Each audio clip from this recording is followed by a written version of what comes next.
Yes friends, motion in one dimension, horizontal direction में जब accelerated motion होता है उसके कुछ न्यूमेरिकल्स और कर रहे हैं। क्वेश्चन ये है कि a body moves in straight line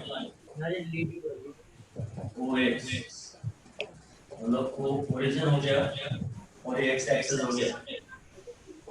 its position with respect to time sir वो sir is given by position की इक्वेशन दी है उसने ऐसा। सर ठीक है, आप कुछ इनिशियल वेलोसिटी भी ले सकते हैं, may be 2t -3।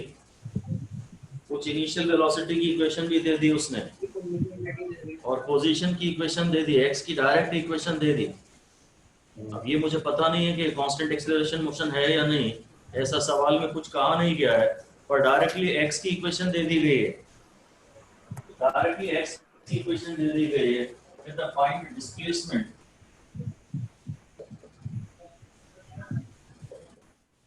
In the particle sir first 3 seconds. सवाल ने एक्सीलरेशन के बारे में कुछ भी नहीं कहा गया है सवाल में, पर डायरेक्टली x की इक्वेशन ही दे दी उसने।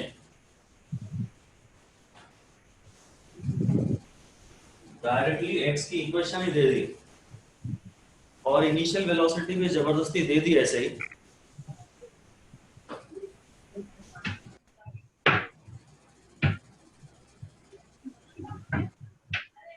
Okay,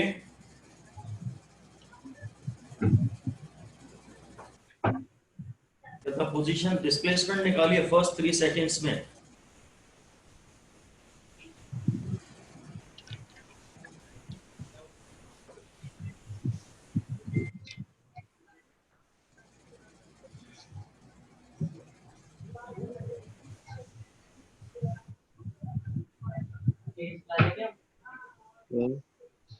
It's 40.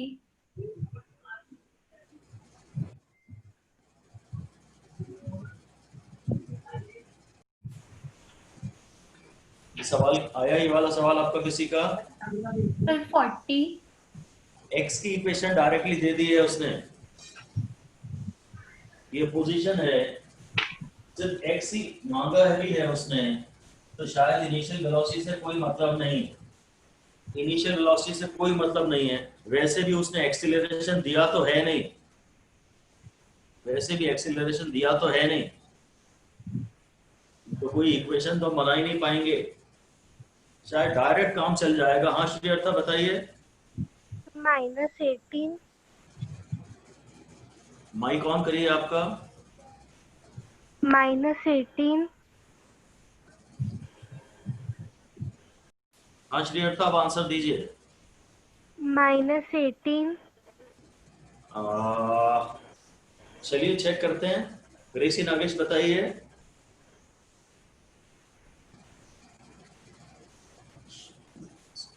Shambhavi Singh. It's 40. चलिए मैं बात करता हूं आपसे, मेरी तरफ देखिए। फर्स्ट 3 सेकेंड्स में निकालना है ना, तो पहले t = 0 पे देखते हैं कि पोजीशन क्या है। ये हमेशा आप अज्यूम नहीं कर सकते कि पार्टिकल ने ओरिजिन से स्टार्ट किया है। तो एट t = 0 x = ये t 0 हो गया, तो ये हो गया 40 + 9 × 0 - 0 क्यूब। तो t = 0 पे ऐसा पूरा लिख सकता हूँ, x at t = 0 is 40। ये मेरा पहला रिजल्ट आ गया। अब देखता हूँ x at t = 3 क्या है। t = 3 पे x है 40 + 9 × 3 - 3 क्यूब, -3 क्यूब। तो ये हो गया 40 + 9 3 = 27 -3 3 = 9 3 = 27। ये आ गया 40। ये आपके सामने है। अब आपको आंसर बताना है। 0 जीरो इसका सही जवाब है। जीरो किसने बोला? निशिता। ओके निशिता, शाबाश। और किसी ने बोला जीरो? अंशिता आपने भी जीरो बोला था शायद। हाँ वेरी गुड। यार ये t is equal to zero पे यही था और यहाँ था 40 पे। x ये पोजीशन है, देखिए इट्स पोजीशन। ये जो x है ये डिस्प्लेसमेंट नहीं है, x जो है वो पोजीशन है। तो t is equal to zero पे पार्टिकल यहाँ पे था, फिर शायद वो यहीं तो नहीं रहा, कहीं गया होगा, फिर वापस आया होगा और वापस वो यहीं पर है, 3 सेकंड बाद भी यहीं पर है। सबसे इंपॉर्टेंट बात यह है कि अगर वो इस टाइप के क्वेश्चन में डिस्प्लेसमेंट मांगता है तो पहले x की इक्वेशन में आप t को जीरो डालिए। ऐसा लिख दीजिए, do not assume always that the motion begins from the origin. Do not always assume that the motion has begin from the origin. x की इक्वेशन अगर आपको दी है तो आप इसमें t को जीरो डालिए। x की इक्वेशन दी है तो t is equal to zero डालिए और देखिए मोशन कहां से बिगिन हुआ है। मोशन हमेशा ओरिजिन से t is equal to zero पे particle x is equal to zero पे होगा, ऐसा नहीं है। जब पार्टिकल यहाँ आया था तब आपने टाइम नापना शुरू किया था और वो परमानेंटली रेस्ट पे भी नहीं है। t इज इक्वल टू 1 पे देखूंगा तो कुछ आएगा। अगर t इज इक्वल टू 1 पे देखता हूं तो x आएगा 40 प्लस 9 माइनस 1, तो ये 48 आ गया। t इज इक्वल टू 1 पे ये रहा होगा, आया होगा, आगे चला है, पर कहीं पर वो रुक गया होगा और वापस आया होगा। आगे गया है पर कहीं ना कहीं वो रुक गया होगा और वापस आया होगा। हमें इंटरमीडिएट जर्नी के बारे में कुछ सोचने की जरूरत ही नहीं है। हमें x की इक्वेशन दी गई है कि अगर 3 सेकंड्स में डिस्प्लेसमेंट बताइए तो t इज इक्वल टू 0 पे पार्टिकल कहां था वो देख लीजिए और t इज इक्वल टू 3 पे पार्टिकल कहां है वह देख लीजिए। अगर ये t इज इक्वल टू 3 पे मान लीजिए 49 आता, अगर t इज इक्वल टू 3 पे 49 आता तो मैं कहता कि भैया 0 पे यहाँ है और 3 पे यहाँ है, इसका मतलब डिस्प्लेसमेंट इसका 9 मीटर हुआ है। आगे बात समझ में? आप सीधे x की इक्वेशन में एक बार t को जीरो डाल दीजिए और ये भूल जाइए कि मोशन के t इक्वल टू जीरो पे हमेशा पार्टिकल ओरिजिन पे होता है। x की इक्वेशन दी है, ये कांस्टेंट एक्सीलरेशन मोशन है कि कांस्टेंट वेलोसिटी है कि वेरिएबल एक्सीलरेशन है, मुझे कुछ नहीं पता and I don't care because मुझे डायरेक्टली x की equation with respect to time दे दी गई है। ये सारा काम ये है, यहां ध्यान देना है और अननोन पे ध्यान देना है। t is equal to zero पे आप जरूर चेक कर लिया करें, अगर x की इक्वेशन दी है तो आप जरूर चेक कर लिया करें कि पार्टिकल की ओरिजिनल पोजीशन क्या थी। ओके नेक्स्ट क्वेश्चन लिखिए। u is equal to zero, a is equal to plus 2 metre पर second square. Find the time taken to travel 5 meters, to travel a total distance. मतलब straight line में particle चल रहा है, total distance of 5 meters। और हमेशा ये हम अज्यूम कर लेंगे कि particle is moving in a straight line. या तो वो डिस्प्लेसमेंट बोले, और अगर वो डिस्प्लेसमेंट नहीं बोल रहा है तो आप ये मान लीजिएगा कि पार्टिकल स्ट्रेट लाइन में जा रहा है। अब बताइए पार्टिकल को 5 मीटर के टोटल डिस्प्लेसमेंट में कितना टाइम लग रहा है?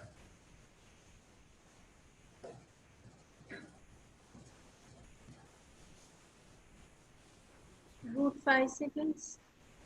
हाँ सही है। S is equal to ut plus half t square है। Yes, sir. उसमें u को जीरो डालना है। √5 की वैल्यू कितनी होती है वो भी आप लोग जानते हैं, बताइए। 2.25। बहुत बढ़िया, वेरी गुड, शाबाश। 2.23 होती है, चलेगा वैसे। सॉल्यूशन ये है कि भाई s is equal to ut plus half t square. u दिया है 0 तो s is equal to half t square. अब a की वैल्यू है 2 और t स्क्वायर इज मुझे ये s ये एक्चुअली निकालना है। अच्छा ठीक है, 5 is equal to t square, तो t is equal to root 5 यानी 2.23 सेकेंड। आप उसे 2.25 भी ले सकते हैं, कोई दिक्कत नहीं है। ठीक है, असली बात अब है इस सवाल की, ये तो पार्ट ए था सवाल का, पार्ट सेकंड है time taken to travel 5th metre. ये असली चीज है, ये सिखाना था मुझे आपको, 5th मीटर।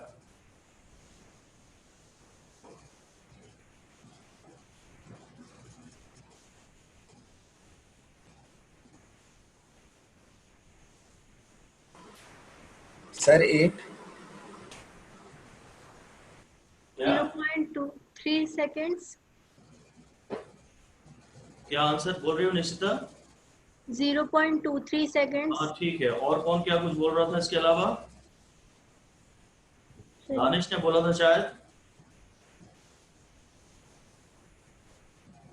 किसी को जवाब देना है इसके अलावा?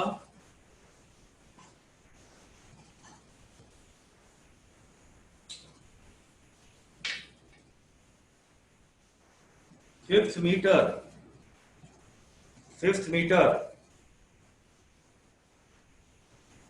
जैसे हम nth सेकंड का डेरिवेशन करते थे ना, कि 10th सेकंड में डिस्टेंस कितना होगा, s nth को कैसे निकालते थे, sn minus sn minus 1।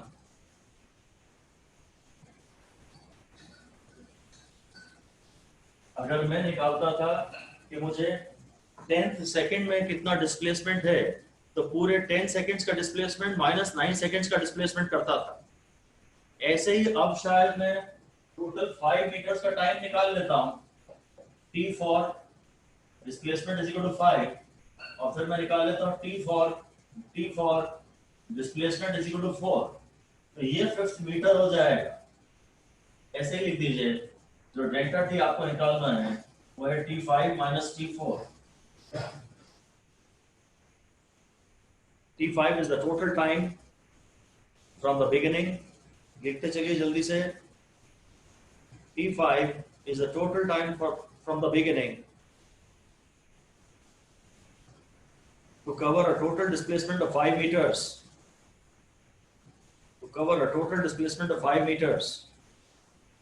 and t4 is the time from the beginning, for a displacement of 4 meters.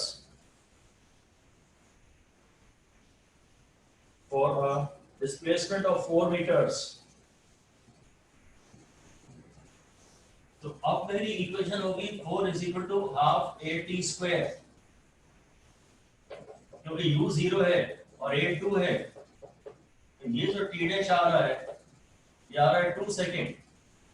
पुराना जो t आया था वो 2.23 सेकेंड आया था, और आपको जो डेल्टा t निकालना है वो t5 माइनस t4 निकालना है।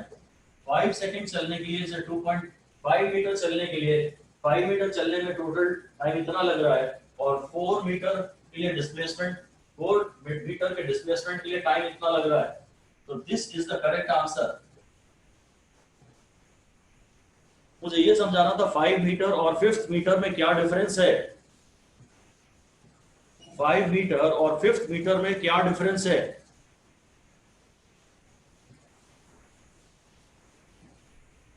ये वैसे ही बात है, अगर मैं आपसे बोलता कि 5th सेकंड में कितना डिस्प्लेसमेंट हुआ है, तो पूरे 5 सेकंड्स का डिस्प्लेसमेंट माइनस 4 सेकंड्स का displacement.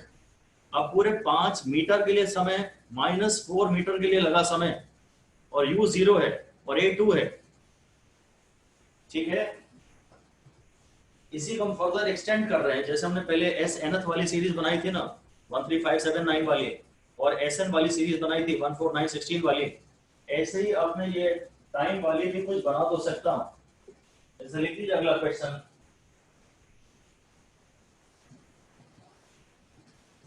a body moves in a straight line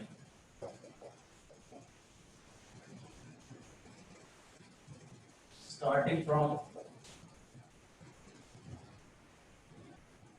A with initial velocity equal to 0.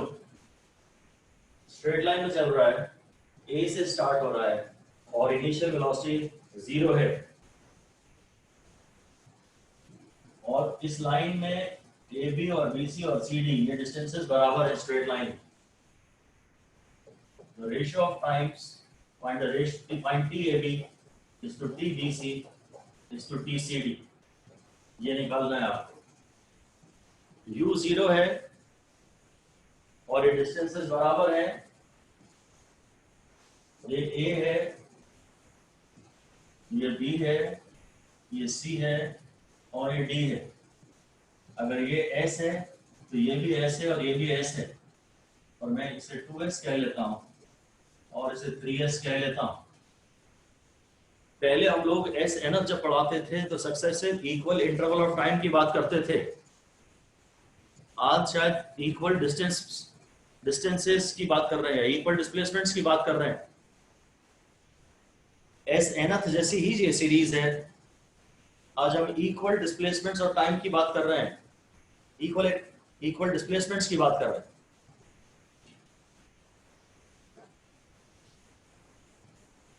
तो जैसे अभी मैंने निकाला ना 5th मीटर का टाइम, कुछ वैसा ही करेंगे। 5th मीटर का टाइम जैसे निकाला कुछ वैसा ही करेंगे। तो पहले तो मैं AB का टाइम लिख लेता हूं, time for AB। This is S का फॉर्मूला होता है ut plus half AT square, और मैं अपनी हमेशा सारी इक्वेशंस यहां से लिखूंगा, यहां से या यहां से नहीं लिखूंगा,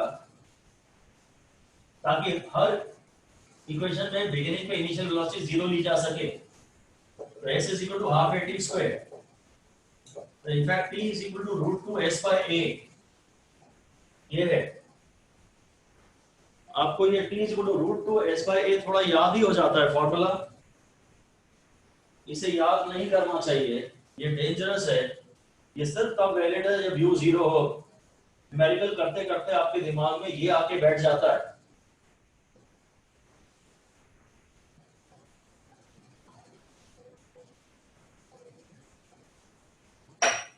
और अगर A कांस्टेंट है, इस पूरी जर्नी के लिए A कांस्टेंट है, तो चाहूं तो मैं ये भी कह सकता हूं T proportional to root S, और ये टोटल टाइम है, ये टोटल टाइम है। लिख दीजिए T proportional to root S, it is the total time from the beginning, it is the total time from the beginning. या U is equal to 0 and A is equal to constant, U 0 है और A constant है।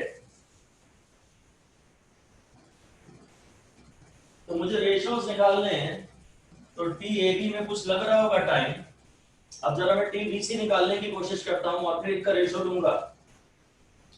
तो BC की equation में अलग से नहीं लिख रहा, मैं time for AB plus time for BC की बात कर लेता हूं, और ये हो जाएगा कोई कांस्टेंट, ये प्रोपोर्शनलिटी साइन हटाऊंगा ना, तो कोई कांस्टेंट इनटू 2S, इसको ही मैं लिख देता हूं, TAB को लिख देता हूं कोई कांस्टेंट इनटू रूट S। ये मेरी पहली इक्वेशन हो गई। और total time TAB plus TBC, ये टोटल डिस्टेंस है, टाइम भी टोटल ले रहा हूं और डिस्टेंस भी टोटल ले रहा हूं, ठीक है। इससे मैं TBC निकाल सकता हूं। TBC है K into root 2S minus TAB, और वो है K रूट S। तो हो जाएगा K और रूट S भी कॉमन ले लो, और रूट 2 माइनस रूट 1 ले लो इसको। ये मेरी एक्चुअली सेकेंड इक्वेशन आ गई, ठीक है। AB में जो टाइम लगा, AB में जो टाइम लगा वो मैंने यहां से निकाला। TAB का जो टाइम है वो प्रोपोर्शनैलिटी साइन को हटाऊंगा, कोई कांस्टेंट या तो यही चल रहे हैं 2 by, या मैंने इसको कांस्टेंट लिखा K रूट S। अब मैं सिर्फ BC की इक्वेशन नहीं लिख रहा हूं, वो भी एक तरीका हो सकता है। मैं TAB प्लस TBC पूरी इक्वेशन लिख रहा हूं, उसकी इक्वेशन में डायरेक्ट ऐसे ही बना सकता हूं, डिस्प्लेसमेंट भी बस टोटल ले लेता हूं। अब इसी तरह मैं सीधे थर्ड इक्वेशन लिखता हूं, TAB plus TBC plus TCD is equal to K root 3S।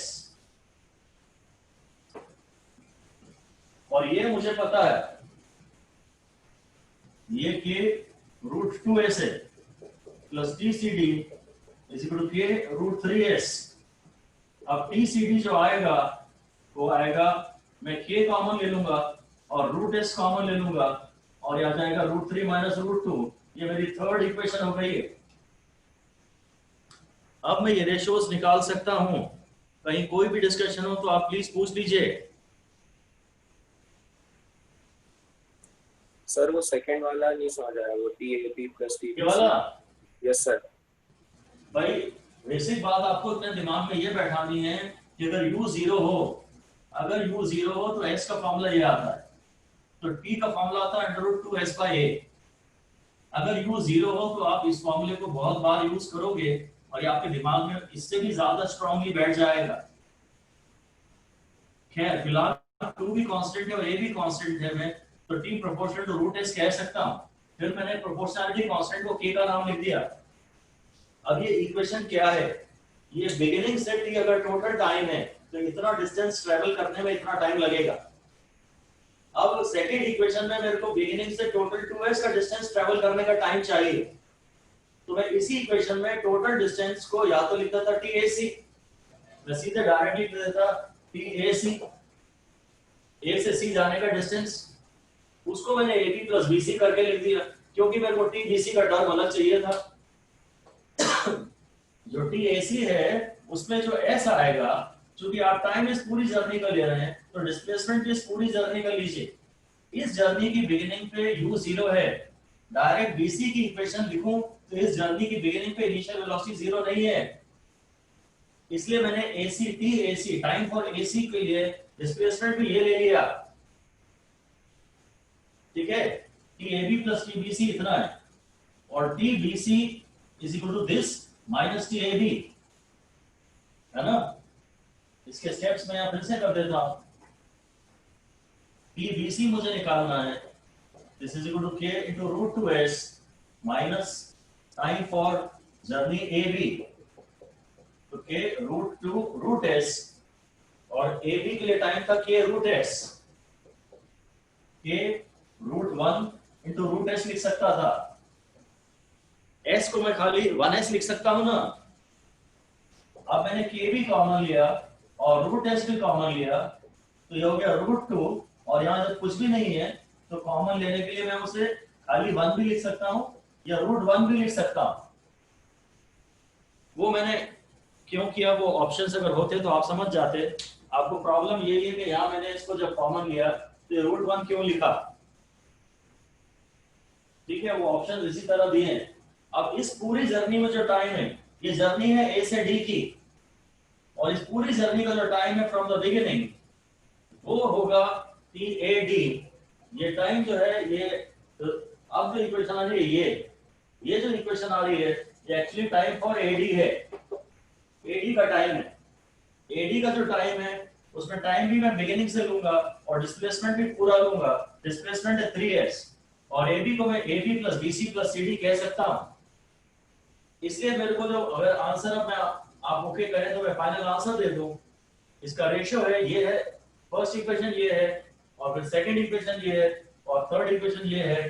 तो TAB is to TBC is to TCD is equal to ये है रूट 1, ये कैंसिल हो जाएगा, K root s root 1 is to root 2 minus root 1 is to root 3 minus root 2, और आप चाहेंगे तो ये आगे ऐसे ही चल जाएगा रूट 4 माइनस रूट 3 और उसके आगे ऐसे ही चल जाएगा रूट 5 माइनस रूट 4, और रूट 5 माइनस रूट 4 वाला केस तो आप कर भी चुके हैं।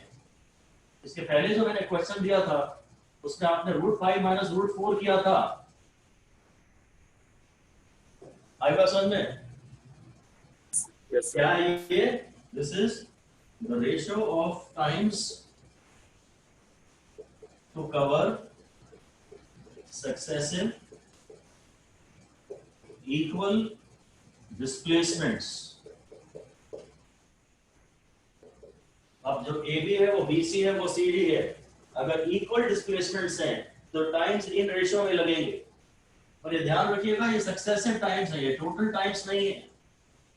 टोटल टाइम तो सीधे सीधे टोटल टाइम तो proportional to under root of total displacement हो जाता है।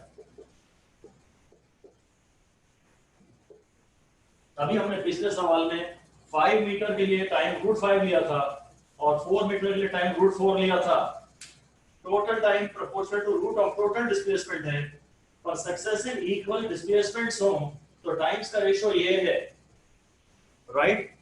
आपने एक एस एन की सीरीज पढ़ी थी, एक एस एन की पढ़ी आज, और आज एक टाइम्स की सीरीज पढ़ी।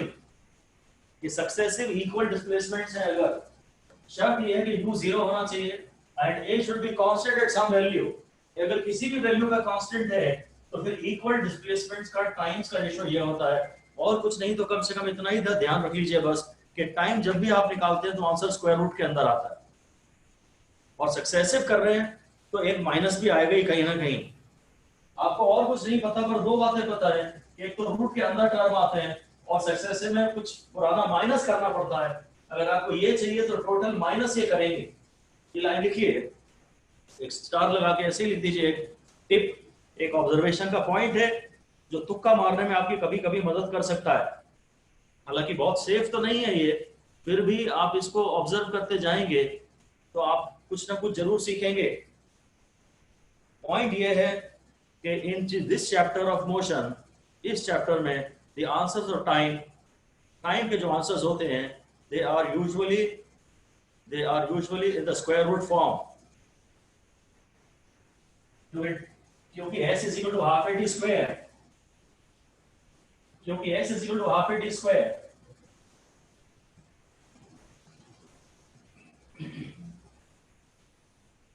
तो t का फॉर्मूला √2s by a आएगा, ठीक है। तो लिख दीजिए आगे, and in the expression of successive times,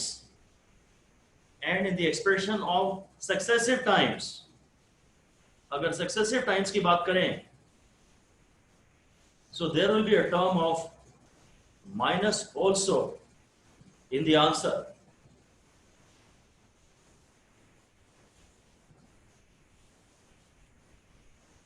तो अब अगर आपको कहीं कह रहा है √1 माइनस √0 और फिर √2 माइनस √1 या √3 माइनस √2 या √4 माइनस √3 या √5 माइनस √4, ऐसे अगर उसने ऑप्शन दिए हुए हैं, अगर ऐसे ऑप्शन दिए हैं और टाइम निकालना था और वो भी सक्सेसिव और कैलकुलेशन का टाइम नहीं है, तो भी आप शायद रिस्क लेने में थोड़ा कॉन्फिडेंस फील करेंगे। ब्लाइंड रिस्क नहीं होगी।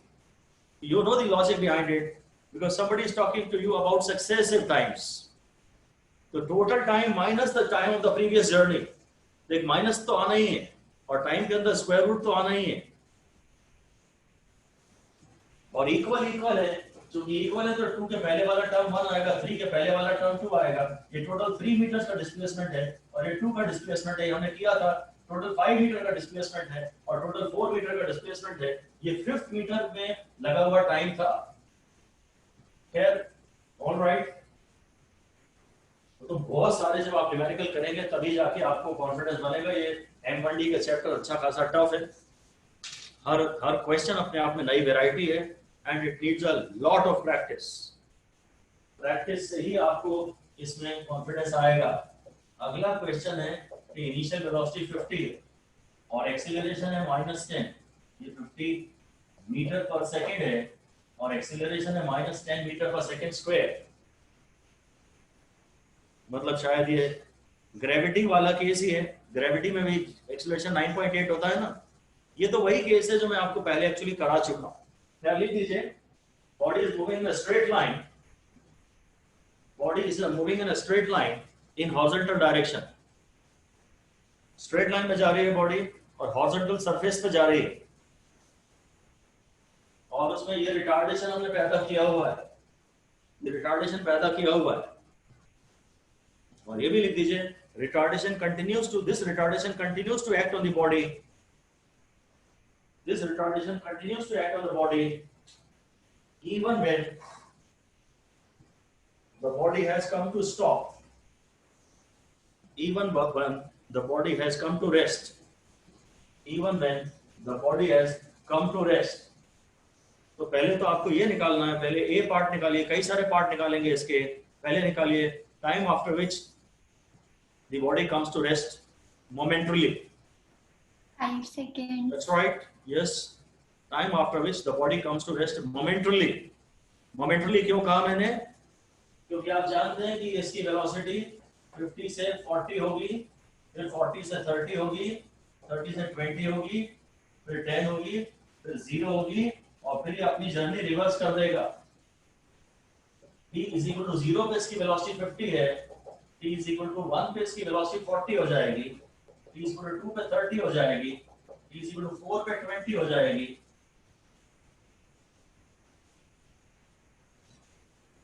t is equal to 5 पे 50, 40, 30, 20, 10. ये 0 पे इनिशियल वेलोसिटी 50 है और 1 सेकंड तक चल लेने के बाद बॉडी की वेलोसिटी 10 से घट जाएगी तो 40 बचेगी, और 1 सेकंड तक चल लेने के बाद बॉडी की वेलोसिटी 10 से घट जाएगी तो 30 बचेगी. रिटार्डेशन 10 का है ना, और loss in velocity in each second is 10, और 1 सेकंड तक चल लेने के बाद, और 1 सेकंड तक चल लेने के बाद वेलोसिटी और 10 से कम हो जाएगी, 20 बचेगी, और 1 सेकंड तक चल लेने के बाद बॉडी की velocity t is equal to 4 पे 10 बचेगी और t is equal to 5 पे बॉडी की वेलोसिटी 0 हो जाएगी. तो हम v is equal to u minus 80 से देख लेते हैं, फाइनल वेलोसिटी को 0 कह रहे हैं और 0 माइनस ये 50 है और इसकी वैल्यू 10 है into t, तो 50 is equal to 10t, t is equal to 5. मुझे तो पता है कि अगर रिटार्डेशन 10 है तो पता है हमें कि 1 सेकंड चलने के बाद बॉडी की वेलोसिटी विल डिक्रीज बाय 10. ये पूरा ऐसे ही विजुअलाइज करें, हॉरिजॉन्टल डायरेक्शन में पूरा ऐसे ही विजुअलाइज करें, और अब इस मोमेंट पे बॉडी की वेलोसिटी 0 तो है, पर जिस फोर्स ने रिटार्डेशन पैदा किया था, मैंने कहा कि वो रिटार्डेशन है दैट कंटिन्यूज टू एक्ट. तो बॉडी पहले यहां जा रही थी, इधर एक फोर्स रहा होगा, अब बॉडी रुक गई है और ये फोर्स अभी भी यहाँ पे है. तो एनीवे अब अगर मैं इसकी रिटर्न जर्नी की बात करूं, ये फॉरवर्ड जर्नी है, पूरी पिक्चर हमने डेवलप कर ली, ये फॉरवर्ड जर्नी है, और मैं रिटर्न जर्नी की भी इसकी बात कर लेता हूं. ये रिटर्न जर्नी है, रिटर्न जर्नी में ये होगा, रिटर्न जर्नी में t is equal to 5 पे वेलोसिटी तो 0 ही है, फिर t is equal to 6 पे इसकी वेलोसिटी वापस ये गेन कर लेगा 10, मतलब एक्चुअली ये डायरेक्शन है तो -10 बोलना चाहिए, डायरेक्शन रिवर्स है. t is equal to 7 पर इसकी वेलोसिटी हो जाएगी -20, t is equal to 8 पर इसकी वेलोसिटी हो जाएगी -30, t is equal to 9 पर इसकी वेलोसिटी हो जाएगी -40, और t is equal to 10 पर इसकी वेलोसिटी वापस -50 हो जाएगी, है ना.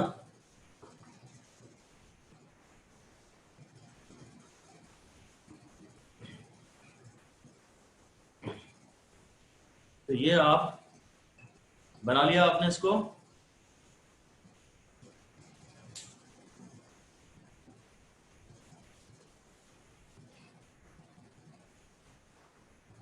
से 40 ब्रेक्स लग रहे हैं, आपने ब्रेक लगा रखे हैं, स्पीड कम होती जा रही है, बॉडी जब मोमेंटरी रुक भी गई तो भी ये वाला फोर्स उसको काम कर ही रहा है, और इस डायरेक्शन में उसका वेलोसिटी ऐसी होती जा रही है, स्पीड बढ़ती जा रही है, पर ये डायरेक्शन है ही नेगेटिव डायरेक्शन, ये पॉजिटिव डायरेक्शन थी, ये नेगेटिव डायरेक्शन है, तो सारी कहानी आपके सामने है.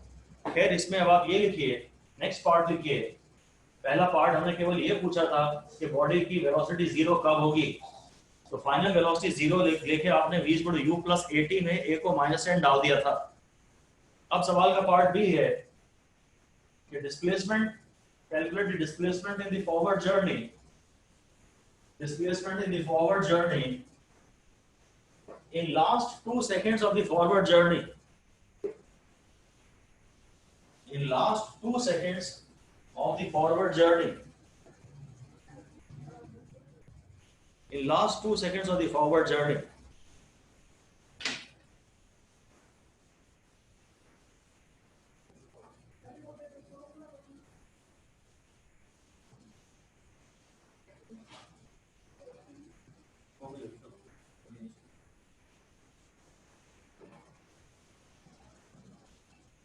तुम मेरी बात ध्यान से सुनो, समय दूंगा तो तुम कर तो लोगे, पर मेरी बात ध्यान से सुनो।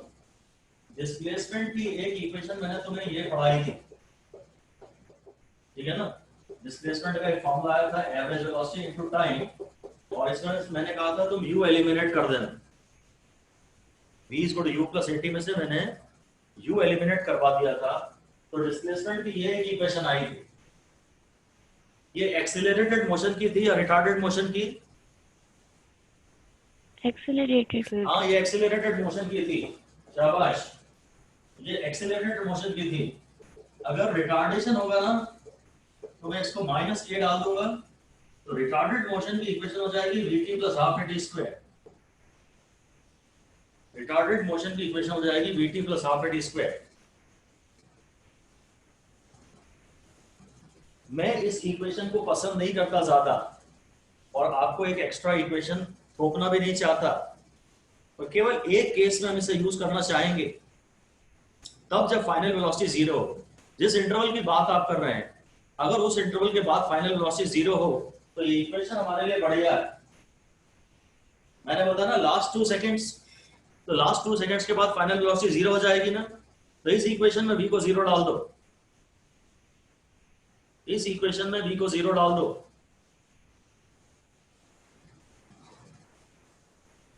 ठीक है,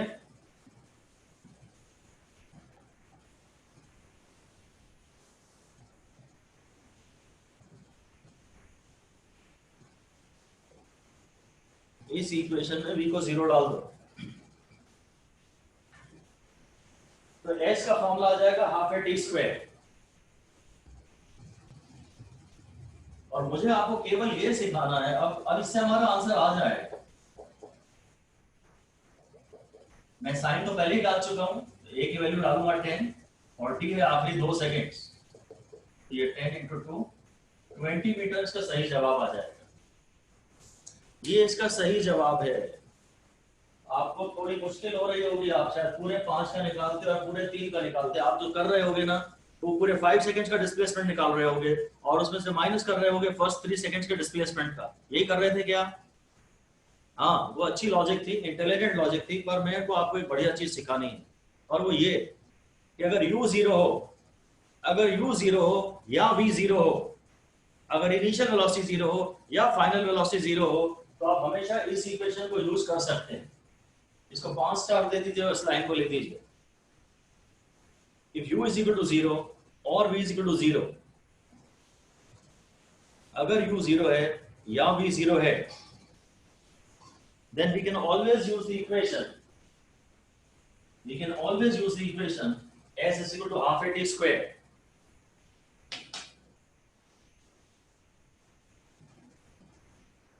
अगर कोई एक वेलोसिटी 0 हो, u या v, तो ये फॉर्मूला वैलिड है।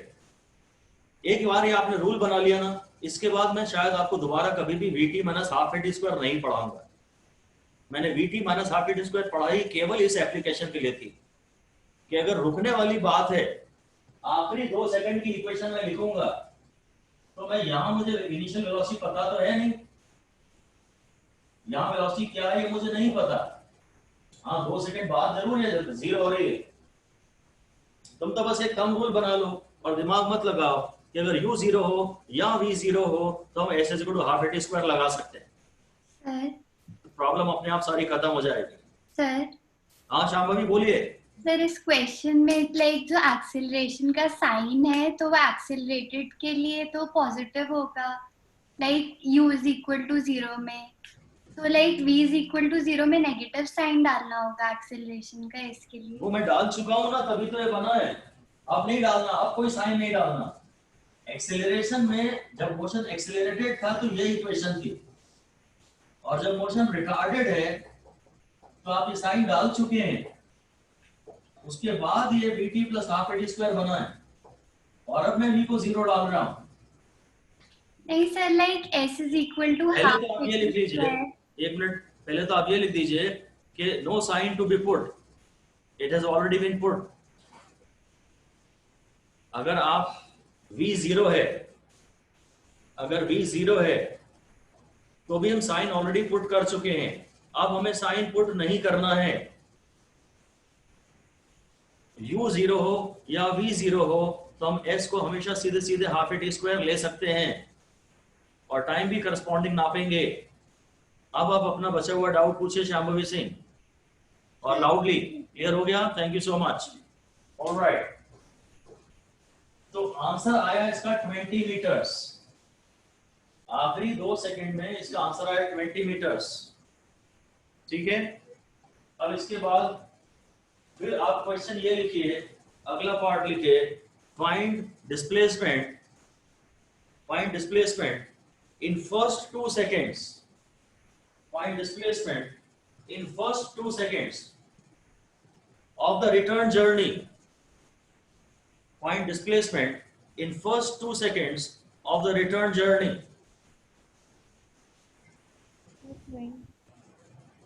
-20। हाँ, बहुत बढ़िया निकाला, -20, माइनस साइन लाए आप, मजा आया। माइनस कैसे आया, क्या तरीका क्या है दानिश? सर आर्यन ने बोला था। किसी फॉर्मूले से निकाला या डायरेक्ट बोल दिया? सर डायरेक्ट बोल दिया। अच्छा, आर्यन बोल रहा है, ठीक है, ओके, शाबाश, बहुत बढ़िया, -20, बहुत बढ़िया। तो एक बात ध्यान से सुन लो, मैं ये कैलकुलेशन करके भी दिखाऊंगा। आप जानते हैं इसमें ऐसे केसेस में फॉरवर्ड जर्नी और बैकवर्ड जर्नी सिमेट्रिकल होती है। ये लाइन फिर से लिखी। In such cases where the return journey is also retarded, with return journey is also same retardation, जो फॉरवर्ड जर्नी का रिटार्डेशन था वही रिटर्न जर्नी का भी रिटार्डेशन है, then the forward journey and the return journey are symmetrical. The forward journey and the return journey are symmetrical.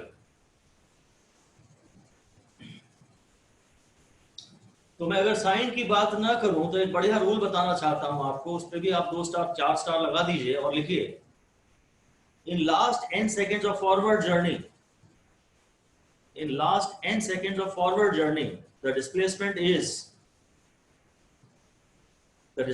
is half a n square. Last n seconds, last में vt plus half a t square आता है, और v तो last ही बात कर रहे हो तो फाइनल वेलोसिटी 0 है, तो लास्ट n सेकेंड्स में जो डिस्प्लेसमेंट है वो हाफ a n स्क्वायर आता है। और इसीलिए लिख दीजिए similarly due to symmetry magnitude of the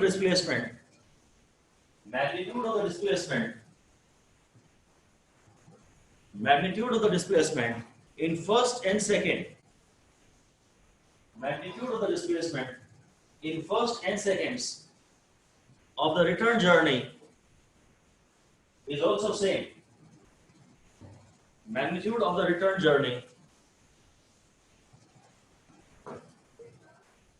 magnitude of the displacement in the return journey is also same. That is equal to half g n square.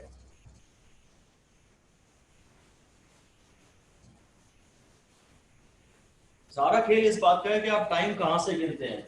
अगर आप टाइम यहां से गिनते हैं तो फिर इस पूरे टाइम को 2 ले लेना और half g into 2 square, half a into 2 square आपका आंसर आ जाएगा। मैंने शायद बीच में g बोल दिया होगा गलती से, वो हाफ a n स्क्वायर लिखना है आपको, g नहीं लिखना है कहीं भी, हाफ a n स्क्वायर। ठीक है, मैं इसको एक ही बार में निकालना चाहता एक्चुअली। अब पहले 5 सेकंड बाद ये रुक गया है, पहले 5 सेकंड बाद ये रुक गया है और अगले 2 सेकंड में ये वापस आया है। तो एक्चुअली ये डिस्प्लेसमेंट जो है ना, ये जो डिस्प्लेसमेंट है ये नेगेटिव डायरेक्शन में है। पहले पार्टिकल एक्स एक्सिस की पॉजिटिव डायरेक्शन में जा रहा है, फिर वो एक्स एक्सिस की नेगेटिव डायरेक्शन में जा रहा है। तो ये डिस्प्लेसमेंट कायदे से कैलकुलेशन से अपने आप नेगेटिव साइन के साथ आना चाहिए। लिख दीजिए, एक्चुअल आंसर इसका -20 मीटर, एक्चुअल आंसर इसका -20 मीटर। मैं से फिर से क्लियर करता हूं आपको, और एक अननोन लिखिए, और लिखिए इसी सवाल में हम और 2-3 पार्ट्स करेंगे। लिख दीजिए calculate the displacement in the 5th second, calculate the displacement in the 5th second. और अब मैं ये वाला फॉर्मूला लगाना चाहता हूं, u plus a by 2 into 2n minus 1। तो s 5th आ गया, ये 0 है, ये minus 10 by 2 है, और ये 5 to the 10 minus 1 9 है, तो ये minus 90 by 2। Initial velocity sorry 50 है, इनिशियल वेलोसिटी 50 है, तो 50 minus 45, ये 5 मीटर आ गया। ये तो रिटार्डेड जर्नी है, आप जानते हैं ये डिस्प्लेसमेंट्स इनके डिक्रीजिंग रेशियो में होंगे, 7 5 3 1 वाले रेशियो सीरीज फॉलो करेंगे। ये खैर 5th सेकंड ये है, इसमें जो बॉडी में डिस्प्लेसमेंट है वो 5 मीटर है, ठीक है। अब इसका अगला पार्ट लिखिए, अब आपको सारी बात समझ में आ जाएगी।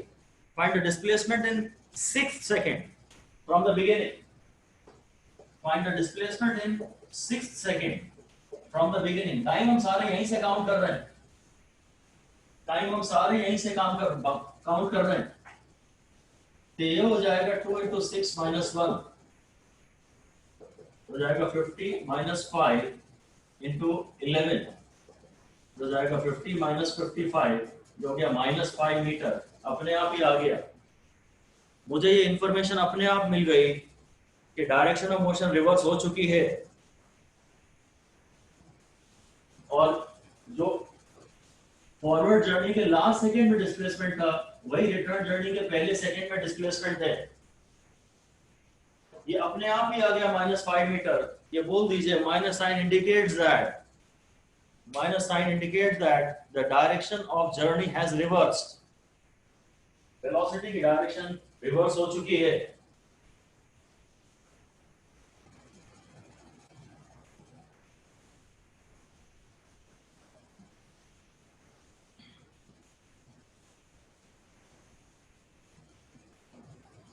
ठीक है,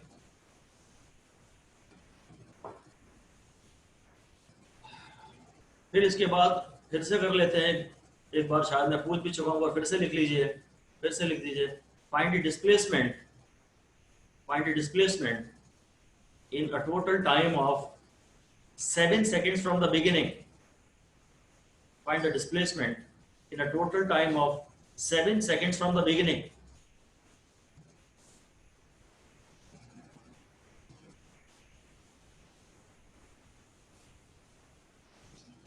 S पूरा चाहिए तो ut minus half a t square,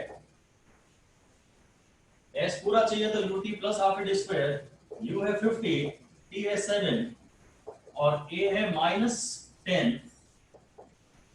और ये t है 7, ये तो 350 minus 5 into 49, ये हो जाएगा 350 minus 9 5 45, 245, क्या आ जाएगा, शायद 105 मीटर। 7 सेकेंड्स के बाद इसका डिस्प्लेसमेंट ये बचा। पहले 5 सेकेंड तक तो आगे गया, पहले 5 सेकेंड तक तो आगे गया,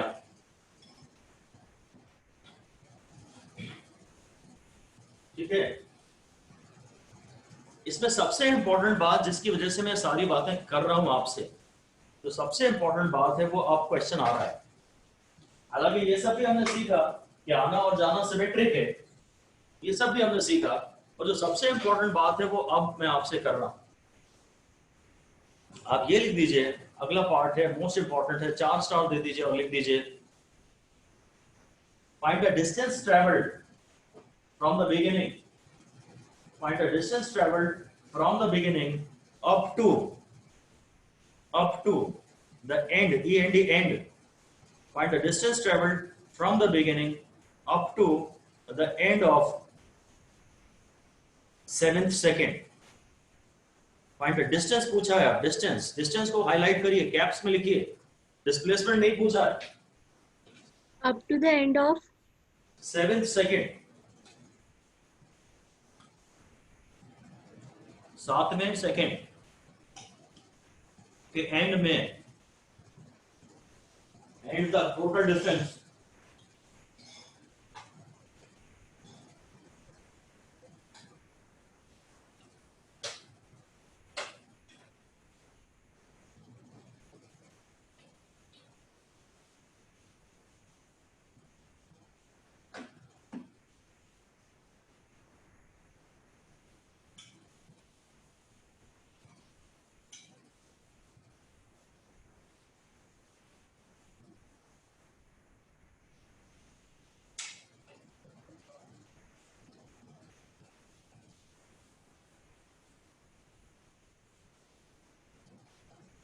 वन 145 meters.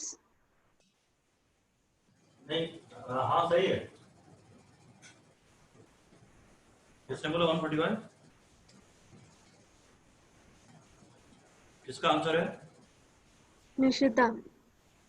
एक्सीलेंट, बहुत बढ़िया।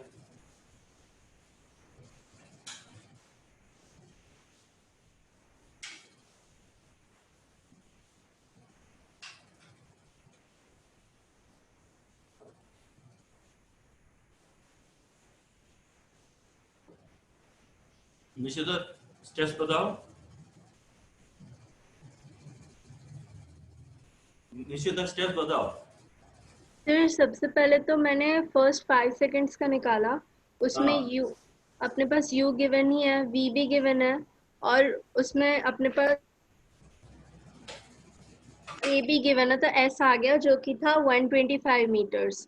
उसके बाद फिर मैंने एक और सेकंड मैंने शुरू किया जिसमें कि मैंने u 0 लिया और मैंने फॉर्मूला रखा s is equal to ut plus half at square, जिसमें मेरा 20 मीटर आया।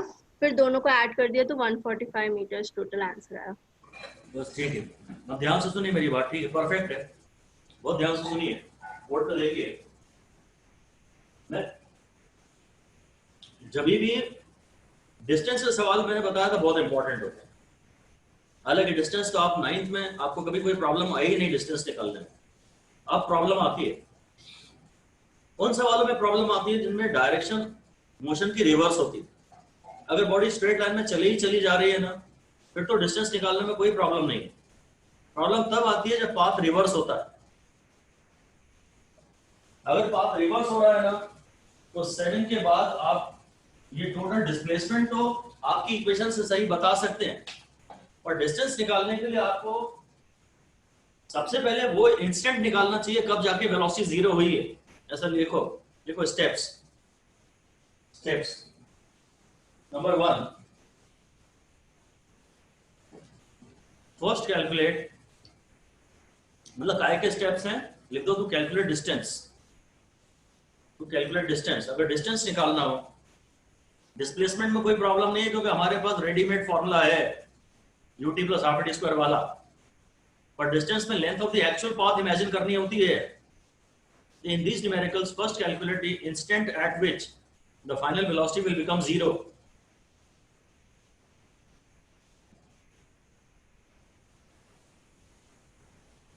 First calculate the instant at which the final velocity will become zero. ठीक है, बस उसके बाद उसी में आगे लिख दीजिए, after this instant the journey gets reversed. इस इंस्टेंट के बाद जर्नी रिवर्स हो जाती है। इस इंस्टेंट के बाद जर्नी रिवर्स हो जाती है।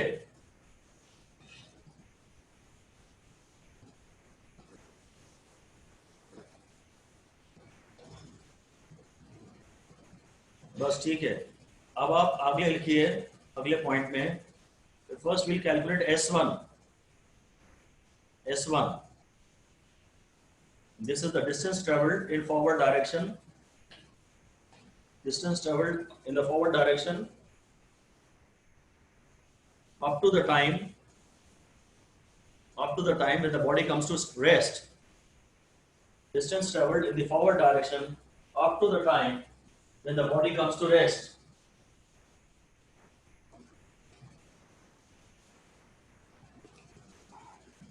then we will calculate S2. फिर हम S2 निकालेंगे, where S2 is the distance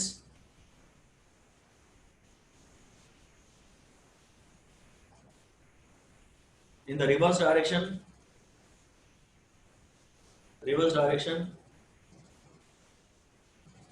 covered by the body in the remaining time. मतलब टोटल में जस्ट 7 सेकंड्स के बाद मांगा है ना, तो पहली जर्नी तो 5 सेकंड में खत्म हो गई।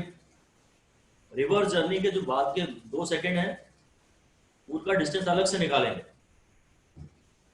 अगर मैं डिस्प्लेसमेंट निकालता हूं ना तो ये -20 आ रहा था। रिटर्न जर्नी के वापसी 2 सेकंड की डिस्टेंस हम निकाल चुके हैं। अगर ये नेगेटिव भी आ रहा है, लिख दीजिए आप अगले स्टेप में, even if S2 comes out to be negative, then ignore its sign and calculate S1 plus S2, क्योंकि हमें डिस्टेंस निकालना है, डिस्प्लेसमेंट नहीं। बस ये इग्नोर द नेगेटिव साइन वाली बात ही अच्छे से समझानी थी आपको, इसी को हाईलाइट कर लीजिए। अगर आप डिस्टेंस निकाल रहे हैं,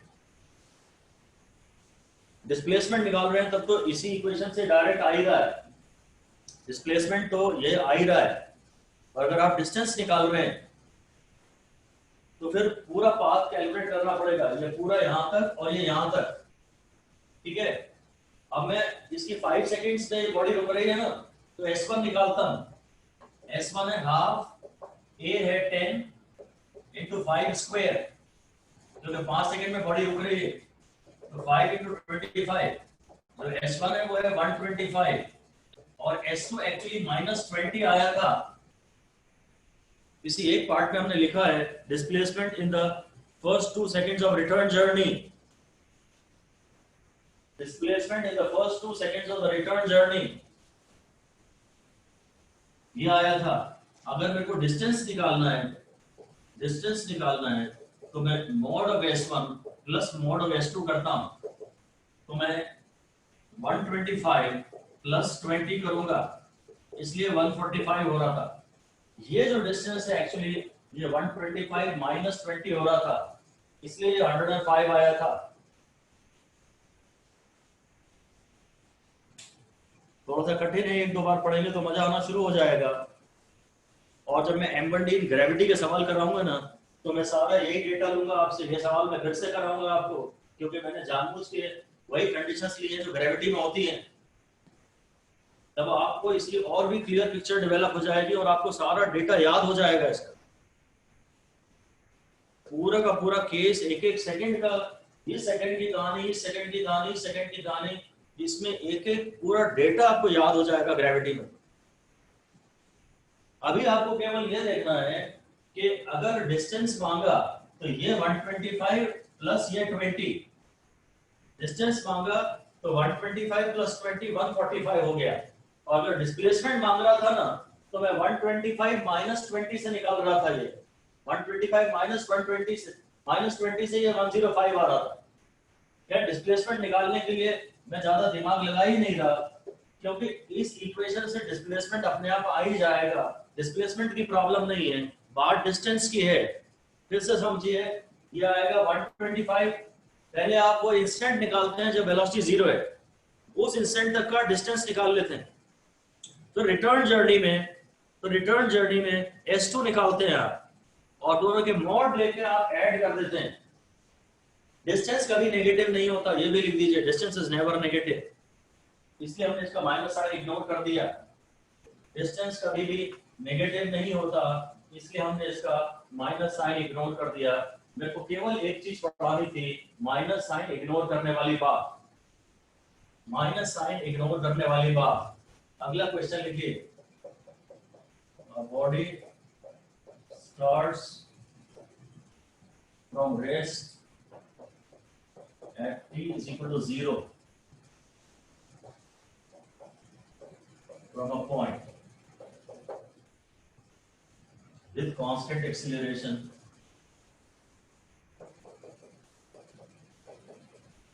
A1.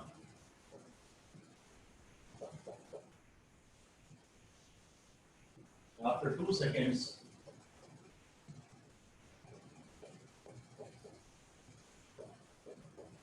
another body starts from the same point.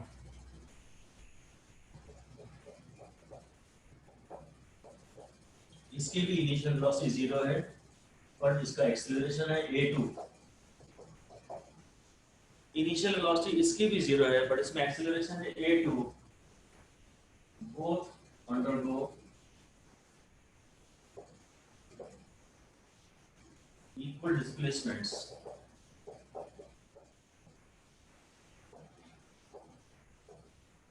In 5th second from beginning.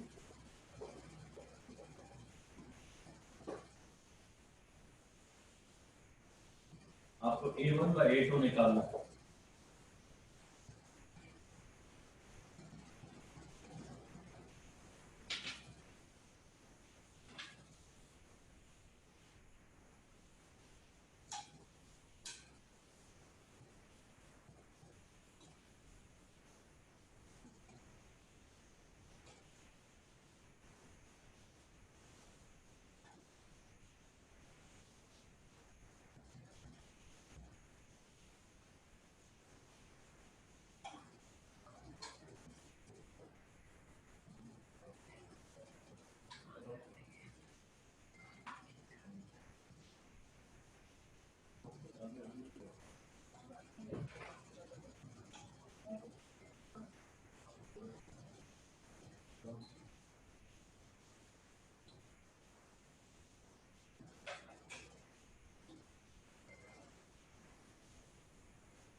Sir, A1 is equal to A2. नहीं,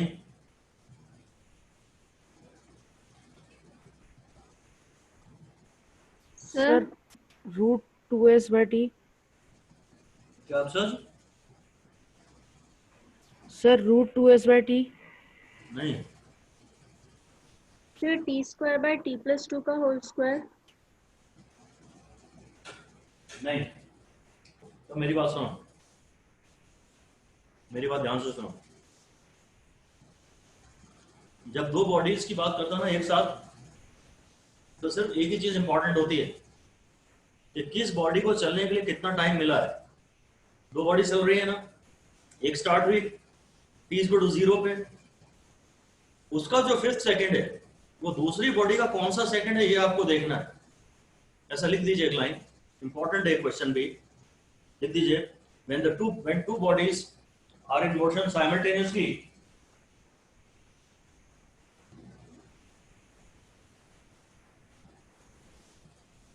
two bodies are in motion simultaneously, then we must clearly think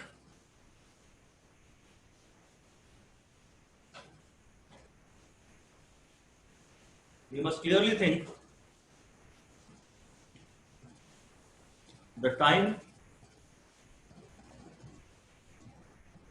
of journey of both the bodies. We must clearly think about the time of journey of both the bodies separately. उसी पे ध्यान से focus करना है. हाँ निशिता बोलिए. फिर 25 bye 49. नहीं, गलत है. अब मेरी बात ध्यान से सुन लीजिए आप. किसी को कुछ कहना है? Anybody raise hand?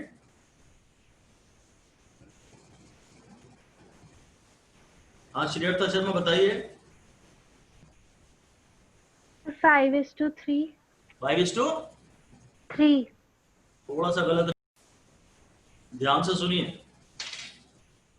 आपको ये तो समझ में आ रहा है कि फॉर्मूला तो s nth का ही लगेगा, u plus a by 2 into 2n minus 1. बस सिर्फ एक बात ध्यान से समझनी है, जो पहली बॉडी के लिए 5th सेकंड है ना, वो दूसरी बॉडी के लिए 3rd सेकंड है. ऐसे ही लिख दीजिए, क्योंकि दूसरी बॉडी 2 सेकंड बाद चलना स्टार्ट कर रही है ना. ऐसा लिख दीजिए 5th सेकंड. एक मिनट, अंशिता बोलिए क्या बोल रही हैं? Sir, 25 by 9. नहीं, थोड़ा सा गलत है.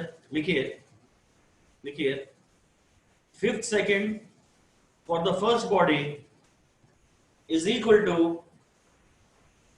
3rd second for the second body, because there is a constant delay of 2 seconds in the motion of second body.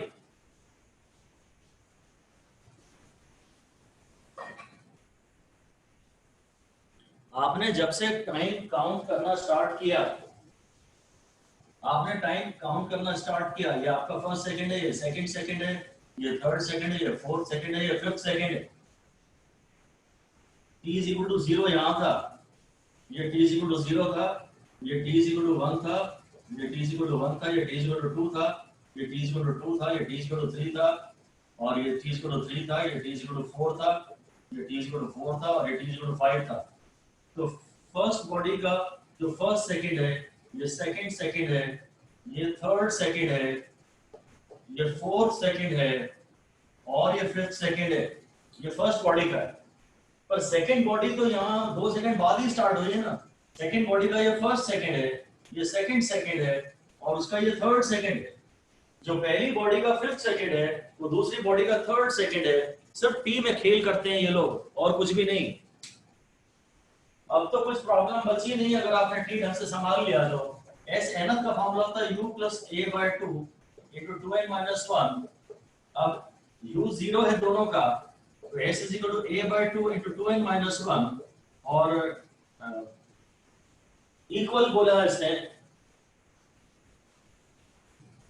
Equal displacements, same displacements. तो मैं इनको इक्वेट कर रहा हूं, तो a1 by 2 into 2 into 5 minus 1 is equal to a2 by 2 into 2 into 3 minus 1। बस इतनी सी equation है, ये कैंसिल हो गया, a1 by a2 यहाँ आ गया, और ये 6 minus 1 5 हो गया, और ये 9 हो गया। 5 by 9 इसका सही जवाब है, 5 by 9 इसका सही जवाब है। इतनी सी इक्वेशन थी। एक ही बात आपको सीखनी थी कि अगर दो बॉडीज एक साथ चल रही हैं तो आप ध्यान से देखेंगे कि किसको चलने के लिए कितना टाइम मिला है। इतना ही सीखना है आपको।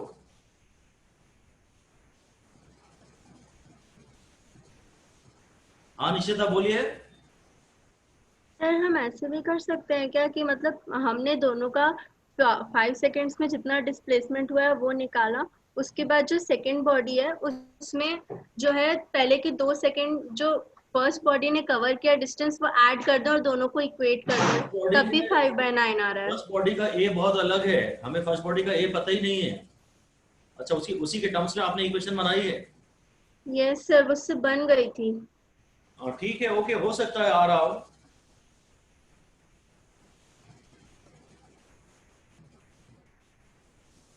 आपको आइडियली मुझे बस एक ही चीज सिखानी है कि दूसरी बॉडी का टाइम कितना है, उस टाइम को क्लियरली क्वांटिफाई कर लीजिए। उसके बाद फिर तरीके तो बहुत सारे हो सकते हैं। मेथड्स में मुझे कोई ऑब्जेक्शन नहीं है, और जितना ओरिजिनल मेथड हो और जितना बेसिक्स पर बेस्ड हो उतना ज्यादा अच्छा है। ठीक है, टाइम ध्यान से देखना है कि दूसरी बॉडी को 2 सेकंड कम मिले हैं, इनके डिस्प्लेसमेंट्स इक्वल हैं। तो आप पहले S1 की इक्वेशन लिखिए, फिर आप S2 की इक्वेशन चाहे जिस तरह से लिखें और उन दोनों को इक्वेट कर दें। फिलहाल मुझे S nth वाला फॉर्मूला पसंद आ रहा था, मैंने उससे कर लिया, बात खत्म। नेक्स्ट क्वेश्चन लिखिए।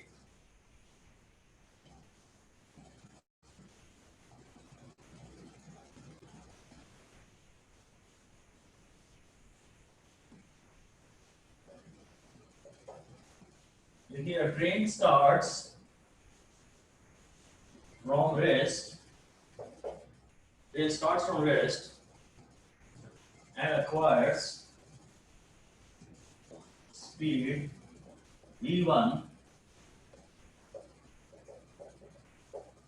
in time t1, or squared v1 in time t1. It then moves with constant velocity for time t2. It then moves with constant velocity for time t2, and then comes to rest in time t3. तो पहला तो यही है कि draw vt graph, और number 2 find total displacement,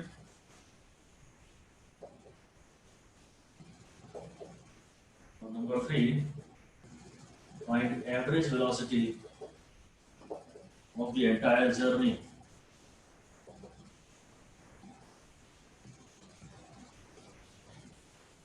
train ने time t1 में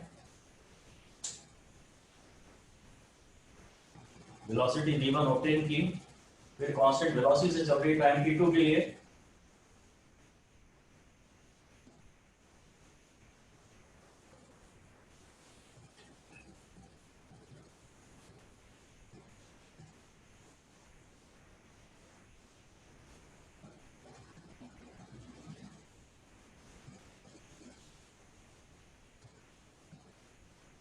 आप जानते हैं vt ग्राफ तो फिर यही बनेगा, ऐसा है, ऐसा है, फिर ऐसा है। ये वेलोसिटी v1 है, ये टाइम t1 है, ये टाइम t2 है। वेलोसिटी को v1 की जगह v लिख लीजिए, ये टाइम t2 है, और उसके बाद ये टाइम t3 है। पहले टाइम t1 तक बॉडी ने एक्सीलरेट किया है, टाइम t1 तक बॉडी ने एक्सीलरेट किया है, फिर t2 तक वो इसी कांस्टेंट वेलोसिटी से चली है शायद, और अगर ब्रेक्स लगाए कितना रिटार्डेशन है ये तो नहीं मालूम, पर टाइम t3 में बॉडी रुक जाती है। vt ग्राफ तो हो गया, पहले एक्सीलरेशन, फिर थोड़ी देर कांस्टेंट वेलोसिटी, और फिर रिटार्डेशन। टोटल डिस्प्लेसमेंट भी चाहिए इसके बाद, और पूरी जर्नी की एवरेज वेलोसिटी भी चाहिए।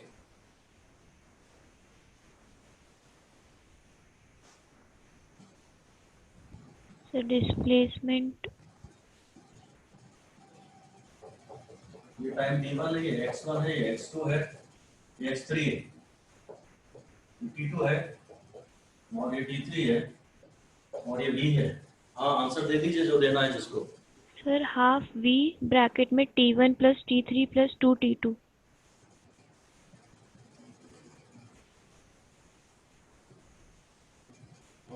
हाँ, अच्छा किया अंशिता, आपने ठीक किया है। ये जो x1 है इस ग्राफ का एरिया है, इस ट्रायंगल का area half base into height. फिर जो x2 है ये जर्नी पूरी कांस्टेंट वेलोसिटी से है vt2, और फिर जो x3 है वो है इस ट्रायंगल का एरिया, vt ग्राफ का एरिया डिस्प्लेसमेंट होता है। x3 है हाफ बेस इनटू हाइट, और वेलोसिटी वही है ये आप जानते हैं। मैं एवरेज वेलोसिटी बोलता हूँ 0 + v/2 × t1। यहाँ तो वेलोसिटी कांस्टेंट है ही, और यहाँ पे भी वेलोसिटी को v + 0/2 पे कांस्टेंट माना जा सकता है। तो जो टोटल डिस्प्लेसमेंट है x1 + x2 + x3 वो है हाफ vt1 + हाफ vt3, ये वाला टर्म पहले ले लिया, प्लस vt2। इसलिए हाँ कुछ ठीक है लिखा जा सकता है, पूरे हाफ और v को कॉमन ले लो, लिखा जा सकता है। पूरे हाफ और v को कॉमन ले लो, लिखा जा सकता है। अब थोड़ी असली चैलेंजिंग बात आ रही है। ये टोटल डिस्प्लेसमेंट बढ़िया आपने निकाल लिया, v के टर्म्स में ये भी निकाल सकते थे, v के टर्म्स में ये भी निकाल सकते थे, और v के टर्म्स में ये भी निकाल सकते थे आप। एक्सीलरेशन कितना है मुझे नहीं पता, पर मैं डिस्प्लेसमेंट इन इस ट्रायंगल का एरिया या एवरेज वेलोसिटी टू टाइम, यहाँ तो वेलोसिटी कांस्टेंट है तो वेलोसिटी टू टाइम, यहाँ पे कांस्टेंट रिटार्डेशन हो रहा है, लीनियर ग्राफ है, तो वेलोसिटी को एवरेज पे कांस्टेंट मान सकता हूं। तो पूरा डिस्प्लेसमेंट ये हो गया। अब आपको निकालनी है इस पूरी जर्नी की एवरेज वेलोसिटी। हाँ निशिता। सर v1/2 ब्रैकेट में t1 + 2 t2 + t3 whole upon t1 + t2 + t3। अच्छा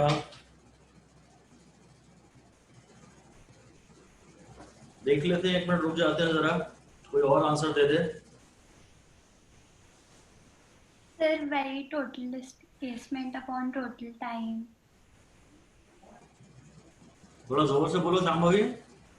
sir like total displacement upon total time, तो like we divide displacement by t1 plus t2 plus t3। हाँ, करना तो मुझे यही है, करना तो मुझे एवरेज वेलोसिटी है ना x1 plus x2 plus x3 upon t1 plus t2 plus t3। अच्छा, t1 t2 और t3 की सवाल में बात की गई है, इसलिए उन्हें एलिमिनेट करने की जरूरत नहीं है। बस x1 x2 और x3 सवाल में नहीं दिए गए हैं, तो मुझे यहाँ ये रिलेशन पता था कि x1 is equal to v/2 into t1, तो t1 को मैं लिख सकता हूँ 2x1/v। ऐसे ही मुझे x2 को एलिमिनेट करना पड़ेगा, मुझे x2 पता है v इंटू t2, तो मुझे t2 चाहिए, t2 नहीं चाहिए मुझे, एक्चुअली x1 ही एलिमिनेट करना है, इसकी जरूरत नहीं है, x1 एलिमिनेट करना है।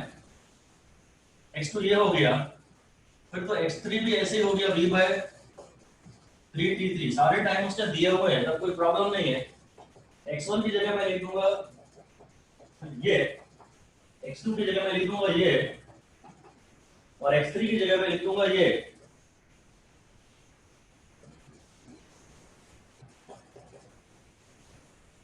अपॉन हाँ t1 plus t2 plus t3, total displacement upon total time. जो चीजें सवाल में नहीं दी उनको एलिमिनेट करनी है, जो चीजें सवाल में नहीं दी उनको एलिमिनेट करना है। सवाल में मुझे x1 x2 x3 नहीं दिया गया था, तो बस हमने उनको एलिमिनेट कर लिया, ठीक है।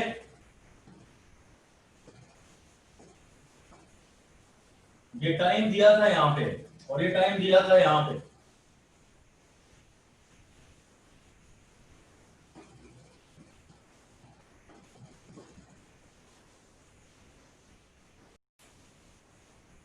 देखिए train starts from rest, moves with constant acceleration f,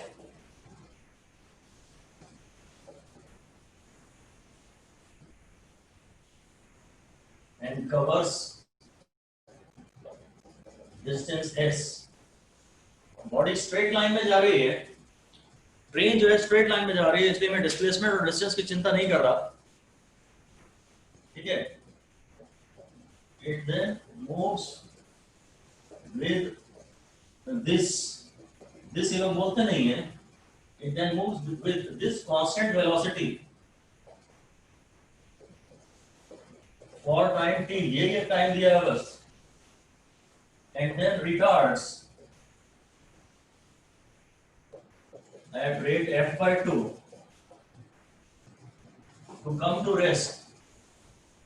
करीब करीब वही सवाल है, जो टोटल डिस्प्लेसमेंट है या जो टोटल डिस्टेंस है वो है 15s, टोटल डिस्टेंस 15s है। Find a relation between s and t। Graph तो वही है ये, और सिर्फ ये टाइम t दिया है और रिटार्डेशन थोड़ा कम है, ब्रेक्स थोड़े कमजोर है, इसलिए उसे रुकने में टाइम ज्यादा लगेगा। ये s दिया है,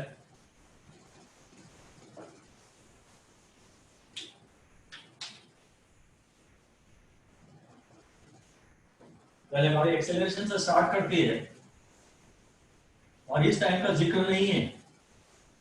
हाँ, इस वेलोसिटी को मैं अज्यूम कर लेता हूं कि वेलोसिटी v है, और मैं भी पहले वो इक्वेशन बनाने की कोशिश करता हूं जिसमें ये s है, तो ये मैं s डैश लिख देता हूं, और टोटल 15s है। इस इक्वेशन में टाइम नहीं दिया है तो मैं v square is equal to u square plus 2as बनाऊंगा। तो v is equal to under root 2fs, ये यहां पे वेलोसिटी है। मैंने यहाँ टाइम का कोई टर्म लाया ही नहीं। अब मैं यहाँ देखता हूँ एस डैश के समय यहाँ फाइनल वेलोसिटी 0 है, इनिशियल v है और फिर v 0 square to v square minus 2a है f by 2 into s dash. तो v square is equal to f s dash, ठीक है ना। इस इक्वेशन में से ये आया था v square is equal to F S. अब मैं दोनों में से v स्क्वायर एलिमिनेट कर देता हूं तो 2fs is equal to fs dash, यानी s dash is equal to 2s। यदि ये s था तो ये जो है s डैश 2s है, ठीक है। वो मुझे डायरेक्टली पता है कि s beta by s alpha is equal to alpha by beta. तो s बीटा रिटार्डेशन से दूरी अपॉन एक्सीलरेशन से दूरी, और एक्सीलरेशन f था और रिटार्डेशन f by 2 है, तो यहां से डायरेक्ट 2 भी मैं मार सकता था। बेसिक से इक्वेशन ये है, मेरी वेलोसिटी 0 से बढ़ के v हुई है, वेलोसिटी बढ़ के 0 से v हुई है, तो ये एक इक्वेशन है। फिर मैं सीधे यहां चला गया क्योंकि इसका भी मैं डिस्टेंस निकाल सकता हूं, क्योंकि इसके बारे में भी उसने मुझे जानकारी दी है। f by 2 बोला रिटार्डेशन f by 2 है। जब मैं ब्रेक्स सिर्फ आधे पावर जो मैंने डिस्टेंस s में पाया, अब मैं डिस्टेंस 2s में पाऊंगा क्योंकि मेरे brakes are less powerful, half the powerful, ठीक है ना। तो अब ये डिस्टेंस मुझे डायरेक्ट मिल गया। टोटल 15s था, तो ये बच गया 12s। अब मैं इसकी इक्वेशन लिख सकता हूं v into t is equal to 12s, और ये v मुझे यहां से पता है √2fs into t is equal to 12s। Square कर देता हूं, 2fs into t square is equal to 144s square. एक s कैंसिल हो जाएगा, तो ये वाला s बचेगा 1/72 ft स्क्वायर। ये आंसर 1/72 ft स्क्वायर। सर हाँ सर एक बार और एक्सप्लेन करेंगे? हाँ, मैं एक बार और एक्सप्लेन करूंगा, ध्यान से सुनिए। आपको कोई स्पेसिफिक डाउट हो पूछ लीजिए, एक बार मैं बता दूं, उसके बाद आप एक डाउट हो जो आपको पूछ लीजिएगा, ध्यान से सुन लीजिए। मेरा ये कहना है भाई कि ये सवाल ने दिया था कि पहले एक्सेलरेशन f है और ये डिस्प्लेसमेंट s है, तो मैं और कर भी क्या सकता था इस इक्वेशन के अलावा, क्योंकि t तो दिया नहीं था। v is equal to u plus at में भी t आता है, s is equal to ut plus half at square में भी t आता है। मैं t वाली कोई इक्वेशन नहीं लाना चाहता था, इसलिए मैंने ये इक्वेशन लिखी, इसलिए मेरे को v और f में ये रिलेशन मिल गया। फिर मैं सीधे यहाँ आ गया क्योंकि यहाँ रिटार्डेशन f by 2 है। उसकी इक्वेशन जब मैं लिखूंगा, उस जर्नी की बिगिनिंग पे वेलोसिटी v है और रिटार्डेशन के एंड पे वेलोसिटी u है, तो फाइनल वेलोसिटी का square equal to initial velocity का square minus 2as dash. Retardation अपनी बार f by 2 है। इन दो इक्वेशनों की मदद से मैंने ये निकाल लिया कि s डैश इज 2s। ना तो मुझे टाइम का टर्म यहाँ चाहिए, ना मुझे टाइम का टर्म यहाँ चाहिए। ये मुझे पता है कि s beta by s alpha ये रिटार्डेशन से तय की गई दूरी अपॉन एक्सेलरेशन से तय की गई दूरी is equal to alpha upon beta, उल्टा चलता है। तो s beta upon s alpha is equal to f upon f by 2। अगर वो f है तो ये f ये 2, ये यदि ये s है तो ये 2s आएगा, क्योंकि यहाँ ब्रेक्स जो है वो आधे हैं, तो डिस्टेंस डबल हो जाएगा। अब टोटल में से मैंने ये s निकाल लिया और ये 2s निकाल लिया। 15s minus s minus 2s, that is the distance traveled with constant velocity is 12s। वो लाइन आप लिखना तो लिख दीजिए, distance traveled with constant velocity is with constant velocity is 15s minus s alpha minus s beta. So 15s minus s minus 2s is at 12s.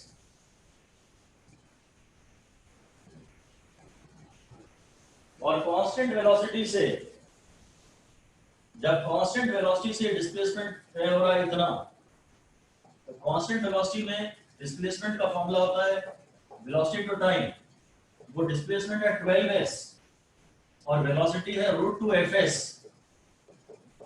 Into time. अब ये हो जाएगा 144 s into s is equal to 2fs into t। एक s cancel हो गया, ये इधर 72 बन गया और s is equal to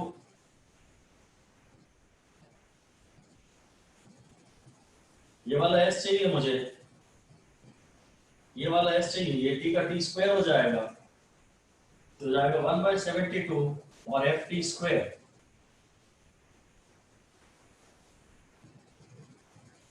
अब जो डाउट है वो कोई, जिसको भी कोई डाउट पूछना है पूछ लीजिए।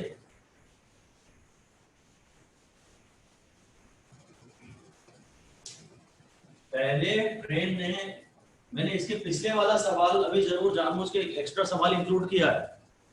इसके पहले वाले सवाल में भी ग्राफ यही बन रहा था, इसके पहले वाले सवाल में भी ग्राफ यही बन रहा था, पर वहां टी के टर्म्स में इक्वेशन बनानी थी हमें, वहां टी के टर्म्स में बनानी थी, आज एस के टर्म्स में बनानी है। ठीक है, सवेरे भी ये सवाल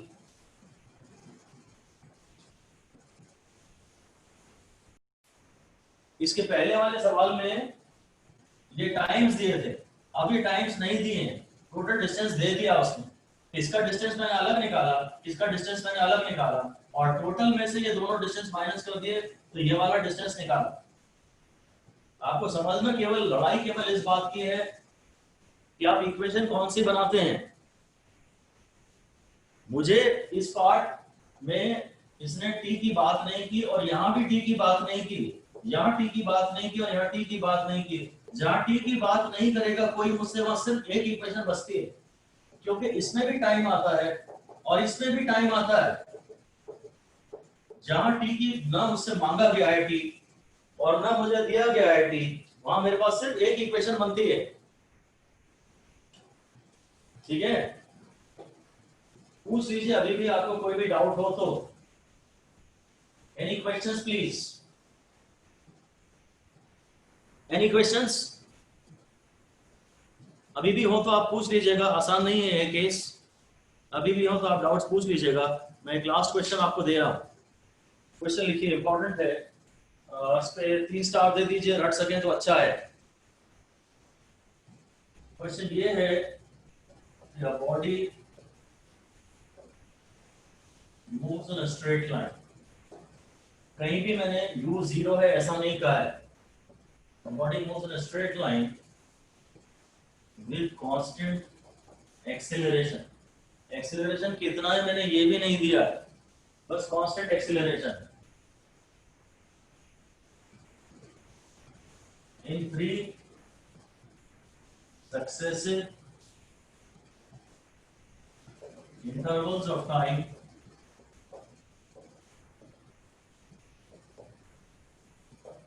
T1, T2 and T3। Time के इंटरवल सक्सेसिव है, कोई भी 3 सक्सेसिव इंटरवल्स है। In 3 successive intervals of time T1, T2, T3, the average velocity of the body is V1, V2, V3। बहुत ही डिफरेंट सवाल है, बहुत ही डिफरेंट सवाल है। आपको लगेगा कि ये तो आपने किया हुआ है, आपको ये निकालना है point V1 minus V2 upon V2 minus V3। ऐसे कुछ ऑप्शंस हैं,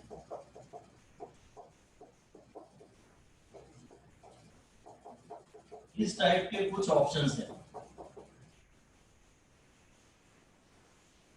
बड़ा इंपॉर्टेंट क्वेश्चन है, क्योंकि जो आप उम्मीद करते हैं आंसर वो नहीं है, इसलिए पेपरों में ये अक्सर आता रहता है। बड़ा पुराना क्वेश्चन है, और ऐसा कोई एग्जाम नहीं बचा हिंदुस्तान में जिसमें ना आया हो, चाहे जेई एडवांस्ड हो, जेई मेन हो, आईआईटी हो, फिजिक्स ओलंपियाड हो, चाहे मेडिकल हो, कोई एग्जाम नहीं बचा इस हिंदुस्तान का जिसमें एक क्वेश्चन ना आया हो, और अभी भी आता रहता है। ये एकदम डिफरेंट सवाल है, आप जरूर हिंट तो समझ ही गए हैं, आंसर क्या है? ऑप्शन 2। हाँ हाँ, क्योंकि ये तो आपने कल ही निकाला था, ये तो ऐसा v is equal to u plus 80 वाली equation, v is equal to u plus 80 वाली इक्वेशन हमने 3 बार बनाई थी। पर अब उसने दिया ना खाली केवल एवरेज वेलोसिटी, जो v1 v2 v3 है ना, ये एवरेज वेलोसिटीज हैं, यहां उसने खेल कर दिया है। एक तो मैंने वार्निंग दी थी कि आप इनिशियल वेलोसिटी को 0 नहीं ले सकते, इक्वेशन में तो आपको कई बनानी पड़ेंगी। देखिए आप क्या करेंगे, यहां से आपको बनाना पड़ेगा, यहाँ वेलोसिटी u है, यहाँ v1 मान लेता हूं, यहाँ v मान लेता हूं, यहाँ w मान लेता हूं, ये इंटरवल t1 है, फिर ये कोई सा इंटरवल t2 है, और फिर ये कोई सा इंटरवल t3 है, u v w x और y ये मान लेता हूं। मैं मानता हूं इस इंस्टेंट पे वेलोसिटी v है, क्योंकि यहाँ एकदम शुरू में u है, मान लीजिए t इक्वल टू 0 आपका ये है। उसने कहा 3 सक्सेसिव इंटरवल ऑफ टाइम, कौन से कहां से पहले इंटरवल टाइम का बिगिन हो रहा है, वो कुछ भी हो सकता है, वो यहां से भी ले सकते हैं। इक्वेशन सरल बनानी हो तो एक इक्वेशन, ये सक्सेसिव टाइम इंटरवल्स हैं और इनकी average velocities v1 v2 v3 दी, इसकी एवरेज वेलोसिटी v1 है, इसकी एवरेज वेलोसिटी v2 है, और इसकी एवरेज वेलोसिटी v3 है। ठीक है, तो अब हम बस इसकी इक्वेशन लिखना शुरू कर देते हैं और बाद में वो एलिमिनेट कर देंगे जो सवाल में नहीं दिया गया था। ये ग्राफ बना लिया आपने। मैं सबसे पहले तो ये लिखता हूं कि v is equal to u plus at1। शुरू में वेलोसिटी नहीं, ये टाइम इंटरवल t1 नहीं है, ये इक्वेशन गलत है। इस इंटरवल की इक्वेशन लिख रहा हूं मैं, इस इंटरवल की, ये इक्वेशन गलत है। w is equal to v plus at1, क्योंकि वेलोसिटी शुरू में v थी और टाइम t1 के बाद w हो गई। इसी तरह मैं x के बारे में लिख सकता हूं, x is equal to w plus at2, क्योंकि ये टाइम मुझे दिया हुआ है और इस इंटरवल की बिगिनिंग पे वेलोसिटी भी मुझे पता है, इस इंटरवल की बिगिनिंग पे मुझे वेलोसिटी पता है, और बल्कि इन्हीं का एवरेज चाहिए। तो मैंने यहां से यहां तक की इक्वेशन लिखी कि वेलोसिटी को w से x होने में क्या टाइम लग रहा है, फिर वेलोसिटी x से y हो रही है, x से y हो रही है, तो y is equal to x plus at3। ये 3 इक्वेशंस हैं। Is that right? Velocity time t1 के बाद v से बढ़ के w हो गई, टाइम t1 के बाद वेलोसिटी v से w हो गई, टाइम t2 के बाद वेलोसिटी w से x हो गई, t2 के बाद w से x हो गई, और t3 के बाद वो x से y हो गई, t3 के बाद वो x से y हो गई। बस अब उसने बोला है v1 v2 v3 के नाम जो है वो तो मेरे अभी तक आए ही नहीं है। जरूर जो v1 है वो v प्लस w/2 है, जो v2 है वो w प्लस x/2 है, और जो v3 है वो y प्लस x/2 है, क्योंकि एवरेज वेलोसिटीज है ना और स्ट्रेट लाइन है, लीनियर ग्राफ है। लीनियर ग्राफ में एवरेज मतलब ऑर्डिनरी एवरेज। अगर वेलोसिटी लीनियरली x से बढ़ के y हुई है तो एवरेज वेलोसिटी को आप x प्लस y/2 कह सकते हो। ये 6 इक्वेशन आपकी बन गई हैं और अब बड़ी आसानी से आपका आंसर आ जाएगा। इसके बाद हमें निकालना है v1 minus v2 upon v2 minus v3। तो v1 माइनस v2 यहां से अगर मैं देखूं तो ये w और w कैंसिल हो जाएगा, ये बचेगा v minus w। v1 minus v2 में यहीं से तो निकालूंगा ये डब्ल्यू डब्ल्यू कैंसिल हो जाएगा और v2 माइनस v3 निकालूंगा तो ये x x कैंसिल हो जाएगा w माइनस y, है कि नहीं? बहुत छोटे स्टेप्स बचे हैं, इसके बाद कुछ खास बचे ही नहीं है। मैंने d से बताया कि t1 के बाद वेलोसिटी w हो गई और t2 के बाद w से x हो गई और t3 के बाद x से y हो गई। फिर v1 को मैंने इन दोनों का एवरेज लिया, v2 को इन दोनों का एवरेज लिया और v3 को इन दोनों का एवरेज लिया। अब जो निकालना था उसकी इक्वेशन लिखी। अगर ये v1 और ये v2 है और मैं v1 माइनस v2 निकालूंगा तो w का टर्म कैंसिल हो जाएगा और v2 माइनस v3 लूंगा तो x का टर्म कैंसिल हो जाएगा। अब इस इक्वेशन से मैं v माइनस w डायरेक्ट निकाल सकता हूं। इस इक्वेशन से v माइनस w आ जाएगा माइनस 81।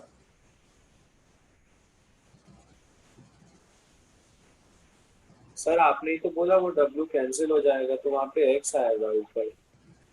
वहां पे x आएगा। सर आपने बोला ना W कैंसिल हो जाएंगे तो V माइनस X आएगा। कैंसिल हुआ तो ये v माइनस x आया, सॉरी। हाँ ठीक है, w कैंसिल हुआ तो v माइनस x आया और यहाँ पर क्या कैंसिल हुआ, x कैंसिल हुआ तो w माइनस y आया। ठीक है, अब v माइनस x देखता हूँ। अब मैं सीधे इस इक्वेशन से भी देख सकता हूँ चाहूँ तो v और x। मैं ये इक्वेशन डायरेक्टली यहाँ ये लिख सकता था कि x is equal to v plus a t1 plus t2। मैं डायरेक्ट यही लिख सकता था, मेरे को इन इक्वेशन को पहले लिखने की जरूरत ही नहीं थी। मेरे को चाहिए v माइनस x, इनसे भी निकाल सकता हूँ और मैं डायरेक्ट देख सकता हूँ v से वेलोसिटी x होने में ये टाइम लगा है। अगर इनिशियल वेलोसिटी को मैं v मानूं तो वेलोसिटी x की ये इक्वेशन है और v माइनस x को मैं डायरेक्ट लिख सकता हूँ minus a into t1 plus t2। ऐसे w माइनस y ये इसकी भी इक्वेशन में डायरेक्ट लिख सकता था। इनकी मुझे एक्चुअली जरूरत नहीं थी, इनसे भी किया तो जा सकता है और मैं यहाँ से डायरेक्ट देखना चाहता हूँ कि यार मेरी वेलोसिटी w थी और अब y हो गई है और ऐसा होने में ये टाइम लगा है t2 प्लस t3। तो जो w माइनस y है वो है minus a into t2 plus t3 और अब ये दोनों कैंसिल हो गए और आंसर ये आ गया v1 minus v2 upon v2 minus v3 is equal to t1 plus t2 upon t2 plus t3। पिछली क्लास में जो हमने न्यूमेरिकल किया था वहां पे माइनस के सामने माइनस ही आ रहा था, आज माइनस के सामने प्लस आ रहा है। जब ये क्वेश्चन आता है तो आपको तो वही याद आता है, स्लोप इक्वेट करने वाली बात।